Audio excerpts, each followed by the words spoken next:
आदाब, नमस्कार। मैं हूं अल्ताफ और आप देख रहे हैं एफ न्यूज़। आज मेरे साथ है ऐसा फनकार जो है सुरों का सरताज और सोशल मीडिया पर जिसकी गायकी ने मचा दिया है हाहाकार।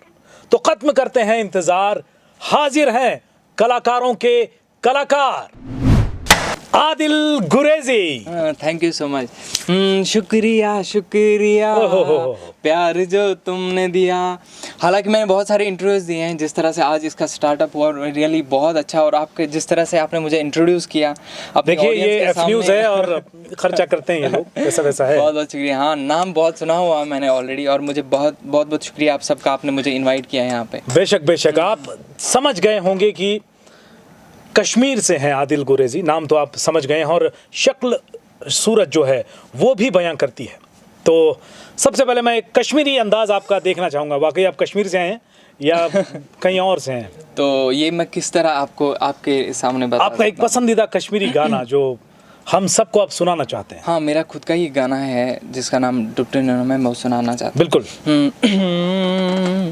डुप्टे न्यूनम दिल में न्यूनम डुप्टे न्यूनम डल की वावनु दिलकुन को ताचिता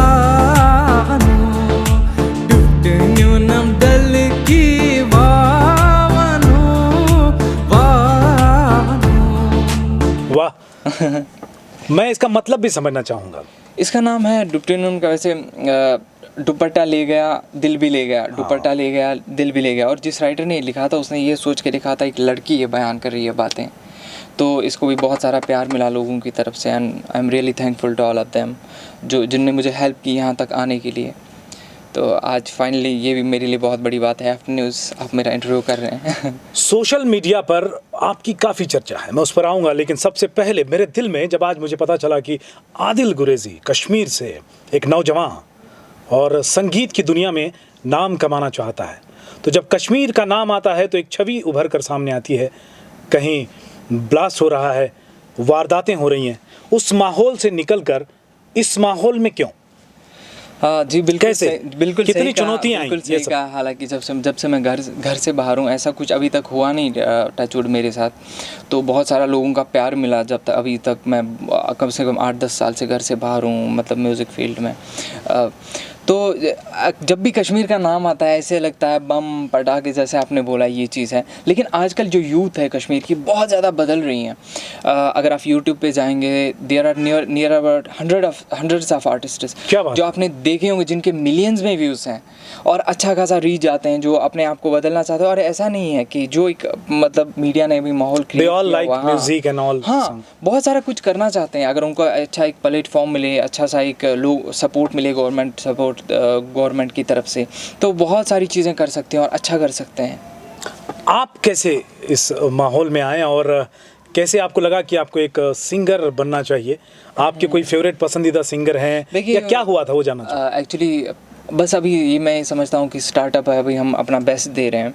सिंगिंग का मतलब मेरी एक बहुत कॉमिक जर्नी रही है मेरी, हंसते खेलते, पता नहीं कैसे आया मुझे खुद। कभी मैं सोचता हूँ कोई घराना वगैरह कहते हैं कुछ है? नहीं कुछ नहीं, मतलब मुझे खुद भी कभी समझ नहीं आता मैं आया कैसे, मैं क्या कर, कभी खुद भी सोचता हूँ मैं कैसे आया ना। मेरी डैडी ने खुद मुझे MSc करने के लिए भेजा, मेरे तब तक माइंड में नहीं था। It was just my hobby कि हाँ अच्छा लगता था गाना गाना और कभी किसी को इम्प्रेस करना। कॉलेज में उनके लिए थोड़े 2-4 लाइनें गाना, तो वाह वाह आदिल, तो एक खुशी सी मिलती है।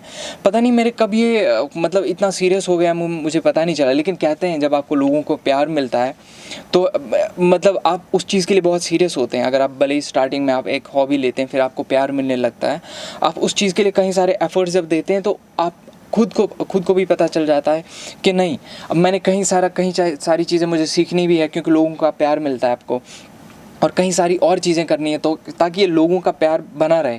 क्योंकि ऑडियंस बनानी बहुत बड़ी बात नहीं होती, बड़ी बात होती है उनको फीडअप करना।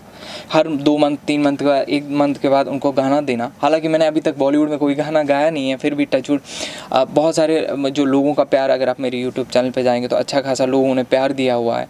और घर में झूठ बोल के आया मैं। पहले जब मैं एमएससी करने देहरादून गया था तो एमएससी ख़त्म करते मैं यहाँ आया। कश्मीर में कहाँ से हैं आप? कश्मीर में मैं बांडीपोरा से हूँ। भांडीपुरा डिस्ट्रिक्ट। वहाँ से सबसे पहले आप देहरादून आए? हाँ जी, एक्चुअली क्या कह के आए? एमएससी करने आया था, लेकिन वहाँ मेरे एक्चुअली क्या है, वहाँ यूनिवर्सिटीज़ जैसे आपको पता है म्यूज़िक कुछ है नहीं, और एक एक्सपोजर नहीं है लोगों के पास। टैलेंट बहुत ज़्यादा है, आप अगर देखेंगे वो आर्टिस्ट को इतना अच्छा गाते हैं, बहुत सारे जिनकी मिलियंस में, लोग चाहते हैं कि मिलियंस में। लोकल गाने अभी तक जब मतलब मेरे से पहले अच्छे आर्टिस्ट आके गए हैं। जब मैंने शुरू किया था तब 5 मिलियन 4 मिलियन कोई गाना गया नहीं था। तो फिर जब मुझे जैसे जी न्यूज़, हिंदुस्तान टाइम्स है, दैनिक जागरण, इनने मुझे कवर किया एक्चुअली। तो इनने बोला कि आदिल गुरेज़ी का गाना जैसे है, मतलब इस यू नो फ्रॉम देहरादून? हाँ नहीं, कश्मीर से, जैसे पूरे JNK में, जम्मू कश्मीर लद्दाख, तो पूरा एक बेसिकली ये यहाँ से शुरुआत है आपकी? हाँ जी, जम्मू कश्मीर में आपने? नहीं एक्चुअली मैं जब देहरादून आया फर्स्ट टाइम, तो वहाँ पे मैंने एक्चुअली जब स्टडीज़ कर रहा था तो वहाँ पे कहीं साथ जब मैं गाता था, मैंने एक्चुअली अपना गाना रिकॉर्ड किया जिसका नाम चांद था। चांद? हाँ जी, उसको लोगों को चांद सा गाना पहले पेश करिए। हाँ जी, चांद के बारे में अब बाद में बात करते हैं। न जाओ हमसे दूर यूं हो के तुम मजबूर, के तेरे पीछे हमने छोड़ा है ज़माना। न जाओ हमसे दूर यूं हो के तुम मजबूर, क्या बात के तेरे पीछे हमने छोड़ा है ज़माना। चांद तेरे बादलों से हाल मेरा पूछो ना, चांद तेरे बादलों से हाल मेरा पूछो ना। कितने चांद बादलों से उतरकर हाँ जी जमीन पर आए जब आपने ये गाना गाया। एक्चुअली क्या है, आपको अगर पता होगा, जो वॉर जोन से, जैसे हम हैं कश्मीर से हैं, राइट। हाँ, तो वहाँ से हर दिन हमारा प्रेशर रहता है बहुत सारी चीज़ों को। तो एक आर्टिस्ट का अंदर वाला जो है ना, हर किसी का आर्टिस्ट को कुछ डिफरेंट करने का मन करता है। तो वो जो है, एक जैसे मैं राइटिंग करता था, ये मेरी खुद की कंपोजिशन और खुद की राइटिंग है। तो बहुत सारे, अगर आप देखेंगे, बहुत से, मैंने बोला इससे पहले भी कि बहुत सारे टैलेंट्स हैं, बस उनको अप्रिशिएट करने की ज़रूरत है, मौके की ज़रूरत है। वो बहुत अच्छा कर सकते हैं। और क्या मतलब, जो जैसे मैं आया हूँ, पता नहीं मतलब लोगों का प्यार मिला तो मैं यहाँ तक। कुछ लोग जो है अपने बेस्ट देते हैं, एफर्ट्स देते हैं, लेकिन उनके पास ये चीज़ें नहीं है स्टूडियो। अब जैसे मैंने तो कैसे कि जब लोगों का प्यार मिला तो मुंबई में जब, तो आप एक मिसाल बन सकते हैं उन तमाम लोगों के लिए भी कि कैसे हमें आगे बढ़ना है और कैसे जमीन से उठकर आसमान को छूना है। और गायकी की दुनिया में आपने नहीं, हर कोई अपना मिसाल पेश की है सबके लिए, है ना? मिसाल तो नहीं बोल सकता, लेकिन हाँ जी, हर कोई अपने हिसाब से जैसे इजी वेज आजकल ढूंढ सकता है। आजकल सोशल मीडिया का मौके का इंतजार नहीं करना चाहिए। हाँ, मेरे कहने का मतलब, जैसे अभी तक मेरा भी खुद का बॉलीवुड में कोई गाना नहीं आया है, लेकिन अभी मैं बहुत खुश हूँ अपने आप से कि नहीं, कि करोड़ों लोग जो मेरे यूट्यूब पे आते हैं, टीवी पे भी ऐसा नॉर्मल जो हमारे लोकल चैनल्स हैं मेरी गाने चलाते हैं, तो मेरे लिए बहुत बड़ी बात है। कहाँ मैंने कभी नहीं सोचा था कि 5000 से जब मेरे 100, मुझे अभी भी याद है, मेरे 4-5 दोस्त होते थे, उनके ही कमेंट्स मुझे गिन के होते थे, 5-10 यही कमेंट आने वाले, और मुझे उनका नाम भी पता होता था। दोस्तों को ले लेके सब्सक्राइब कराते होंगे। हाँ, अगर मुझे डिसलाइक भी होता था मुझे पता चल जाता था, भाई इन्हीं 10 में से कमेंट आए, इन्हीं 10 में से कोई डिसलाइक भी करा है। और 10 से निकलकर आज 10 लाख तक आप पहुंच गए। नहीं, हाँ, ये एक अपने आप में बड़ी कामयाबी है। हाँ जी, मैं बहुत मतलब शुक्रगुजार हूँ ऊपर वाले का। मोस्टली जो लोगों ने, और कश्मीर के लोगों ने जितना मुझे प्यार दिया, और फिर जो मुंबई ने अपनाया मुझे, उसके लिए रियली आई एम थैंकफुल। और मेरे पास अभी वर्ड्स नहीं है बिल्कुल भी कि हर बार जो, मतलब मैं ये समझता हूँ, जब मौका मिलना मैटर नहीं करता। हालांकि एक प्लेटफॉर्म की ज़रूरत है। अगर हमारे अंदर वो जिद हो तो हम प्लेटफॉर्म खड़ा कर सकते हैं, एज यू वांट टू से। अगर कोई ये बोलता है कि मुझे मौका नहीं मिला, मुझे सपोर्ट नहीं है, मुझे मतलब फैमिली का सपोर्ट नहीं है, कोई, मैं भी मिडिल क्लास फैमिली से हूँ, तो क्योंकि आजकल सोशल मीडिया का ज़माना है। जब मैंने शुरू किया था, मैं एक आर्ट होता है अपने एक आर्टिस्ट का, मैं हमेशा ये समझता हूँ कि आप आर्टिस्ट कितने भी अच्छे हो, लेकिन अगर आपका माइंड, आप कैसे यूज़ करते हो उस आर्ट को, अगर वो नहीं है तो आप कभी आगे नहीं जा सकते। मेरे सोचने का मतलब ये है। जैसे लोग बोलते हैं मेरे पास प्लेटफॉर्म नहीं है, मौका नहीं, भाई आपके पास इंस्टाग्राम है, आपके पास फेसबुक है, पहले अपनी ऑडियंस बनाओ। आजकल उसी से चांस देते हैं। जैसे हमें भी अभी अपना, जैसे जो अपने स्टूडियो, जब भी हमें किसी नए सिंगर की ज़रूरत होती है, तो मतलब एक छोटा सा प्रोडक्शन मैंने भी खोला हो, तो हम किसी को बुला लेते हैं वहाँ पे उसको गंवाने के लिए। तो हम कैसे सोशल मीडिया पे ही जाके सर्च सही है, करते हैं, सही है। यूट्यूब पे जाके सर्च करते हैं, हम उसका ये नहीं देखते इससे बड़ा प्लेटफॉर्म हो हाँ ही जी, नहीं सकता। इसने बॉलीवुड में गाया या नहीं, ओवरसी बात उतना तो हम अभी खुद भी एफर्ट नहीं कर सकते हैं कि बॉलीवुड किसी सिंगर को लाएंगे यहाँ। लेकिन वही चीज़ है, अगर कोई आपको इतना बड़े प्लेटफॉर्म मिलता है यूट्यूब से, आपको पता है इतने बड़े सिंगर निकले हुए हैं, नेहा कक्कड़ कितने सारे बड़े सही बड़े है, सिंगर नेहा कक्कड़ यूट्यूब का से भी ही एक नाम है, जी। निकले हुए हैं। मतलब जो जानना उनको शुरू किया बड़े बड़े सिंगर को, वो मोस्टली यूट्यूब से ही हुआ है। तो यहाँ से आपने जर्नी शुरू की, हाँ जी। मुंबई आप आए, मुंबई आने के बाद आपके सामने क्या क्या चैलेंजेस थे और मुंबई, उनका सामना आपने कैसे किया, या कुछ आपको भी बहुत हिस्ट्री हंसी है आती कोई? हाँ जी, बहुत हंसी आएगी आपको। जब मैंने घर से बाहर आया था मुंबई, मतलब ये बोलने के लिए, झूठ बता कर आए थे आप? बहुत बड़ा झूठ। पहले मैंने बोला कि जब मैंने एमएससी कंप्लीट किया तो तब से ही मेरा चांद एक्चुअली थोड़ा लोगों को प्यार मिला, तो मैंने बोला पसंद आ रहा। नहीं, देयर इज समथिंग इन मी कि लोगों को पसंद आ रहा है and I should go through this. तो मैंने क्या करा, मैंने सोचा प्लान बनाया, मैं ख़त्म करता हूँ, इसके बाद मैं मुंबई चला जाता हूँ। लेकिन रियली मैंने कभी एक्सपेक्ट नहीं किया था, मुंबई ने जो मतलब प्यार दिया अभी भी। तो क्या हुआ मुंबई जब आप आए? मुंबई का वो पहला दिन, आदिल गुरेजी तो हजारों लाखों सपने पहले लेकर आंखों में घर से जब मैंने ये बोला मुंबई कि की सड़क पर खड़ा हुआ। हाँ जी, मैंने जब घर से बोला कि मैं जा रहा हूँ मुंबई, नहीं क्यों, ऐसा कैसे हो सकता है, नहीं बाकी उसने पढ़ाई की, वो जॉब करता है, तू कैसे जाएगा मुंबई, ऐसे कैसे हो सकता है, तू ये करेगा, तेरा छोटा भाई क्या करेगा, हाँ ऐसे नहीं हो सकता। मतलब ऐसे बहुत सारी। तो मैं 15 दिन 20 दिन तक मैंने बोला ठीक है, अब मैं कहीं नहीं जा रहा हूँ, यहीं बैठ रहा हूँ। तो मैंने सोचा मैं जिद पे अड़ा रहूँगा, घर पे कुछ काम नहीं करूँगा, तो घर वाले बोलेंगे वैसे तू चला जा भाई, कुछ यहाँ भी नहीं कर रहा है, कहीं और पे कर ले जाके। लेकिन फिर भी नहीं। और मेरा भाई भी, छोटा भाई भी घर पे आया, तो भाई बहन में जैसे छोटा हर दिन वैसे छोटा नोक-झोंक तो चलती रहती है। तो घर वाले वैसे बोल रहे हैं तुमने सर दर्द उठाया, ठीक है तुम क्या बोल रहे थे, वो मुंबई जाना है जाओ। फिर मैंने उनको और एक झूठ बोला कि मैं वहाँ जॉब करूँगा। मैं एक मिडिल क्लास फैमिली, जैसे मैं उनको बोलूँगा 40,000 मुझे सैलरी मिलेगा वहाँ पे, 20 अगर मैं आपको भी भेज रहा हूँ, मतलब सिंगर बनना है तो झूठ बोलना पड़ेगा। हाँ, मतलब क्या है कि झूठ, ये मैसेज थोड़ा देना सा- चाहते हैं आप? नहीं मैसेज, लेकिन अपने माइंड का अगर आपको कॉन्फिडेंस है। ये जो कहानी है ये अपने आप में बयां करती है कि ना कोई छोटा होता है ना कोई बड़ा होता है, एक वक्त होता है, हाँ जी, उस वक्त में कोई छोटा होता है कोई बड़ा होता है।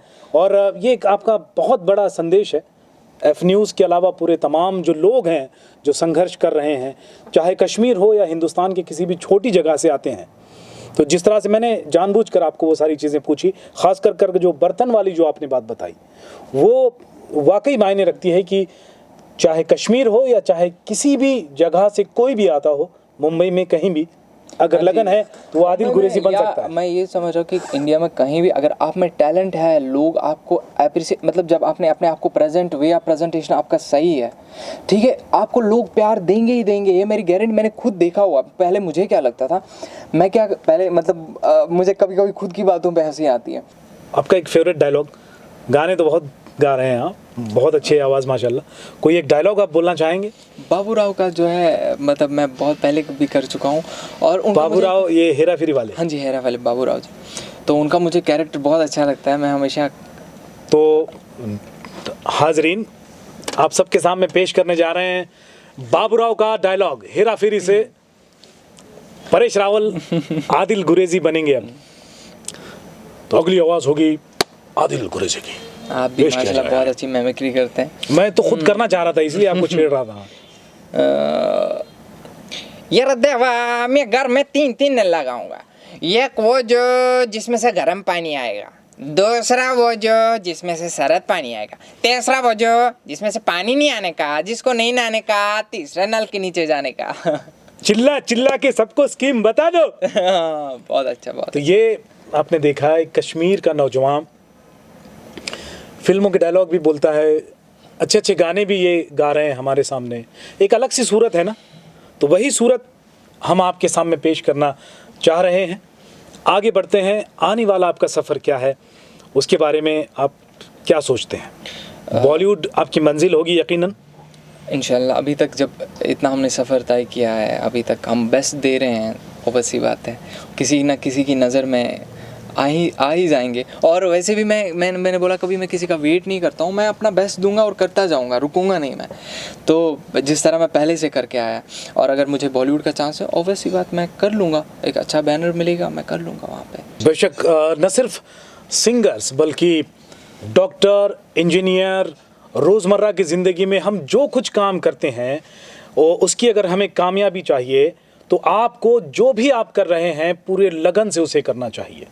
और जिस तरह से आपने एक तहजीब देखी आदिल गुरेजी की, एक अदब के दायरे में उन्होंने अपने आप को रखा है और अपने आप को उन्होंने पेश किया है, तो इसी तरह से अगर आगे बढ़ते रहेंगे तो यकीनन एक दिन कामयाबी हमारे कदम ज़रूर चूमेगी। बहुत बहुत शुक्रिया आदिल, आपने एफ न्यूज़ से बात की। ये हस्ती हमारे साथ आदिल गुरेजी आज थी और इन्होंने बताया कि कैसे कामयाबी हमें हासिल होती है। उम्मीद है कि आप एक अहम आज बात अपने साथ लेकर जाएंगे और जो भी आप हासिल करना चाहते हैं उसके लिए आदिल की तरह आगे बढ़ेंगे। आज इतना ही, एक फिर इस तरह की हस्ती के साथ रूबरू होंगे हम बहुत जल्द। तब तक आप देश और दुनिया की तमाम खबरें जानने के लिए देखते रहिए एफ न्यूज़।